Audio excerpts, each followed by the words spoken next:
చెరువులు రిజర్వాయర్లలో చేపలు పట్టే జాలర్లకు అప్పుడప్పుడు జరంత కుదమట్టంగా ఉండే పెద్ద సైజు చేపలు కూడా చిక్కుతుంటాయి. 15-20 కిలోల చేపలు చిక్కితే మస్తు సంబరపడుతుంటారు మత్స్యకారులు. అయితే నిజామాబాద్ జిల్లాల ఎస్ఆర్ఎస్పి బ్యాక్ వాటర్లా నిన్న చేపలు పట్టిన వాళ్ళకు ఎంత పెద్ద చేప చిక్కిందో చూస్తారంటే ఆ చేప లెక్క మీరు కూడా నోరెళ్ళే పెడతారు కావచ్చు. వాయమ్మో చిన్నగా లేదుగా చేప. నిజామాబాద్ జిల్లా డొంకేశ్వర మండలం చిన్నాయనం ఊరవతల ఎస్ఆర్ఎస్పి బ్యాక్ వాటర్లో చేపలు పడుతున్న ఈ మత్స్యకారుల వలకు చిక్కిందట ఈ చేప. నిన్న జోకిస్తే 34 కిలోల వజన్ దూగిందట.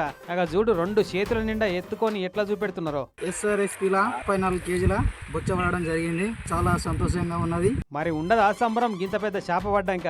ఏదైనా దావత్ల చేపల ఫ్రై ఆర్డర్ ఇస్తే ఈ ఒక్క చేప కోసి పెడితే వచ్చిన గెస్టులందరికీ సరిపోయేటంత సైజు ఉంది. ఓ చిన్నపాటి ఊరు మొత్తానికి సరిపోతుంది కావచ్చు వండుకుంటే. 34 కిలో బొచ్చ పడడం జరిగింది. ఈరోజు చాలా ఆనందంగా ఉన్నది.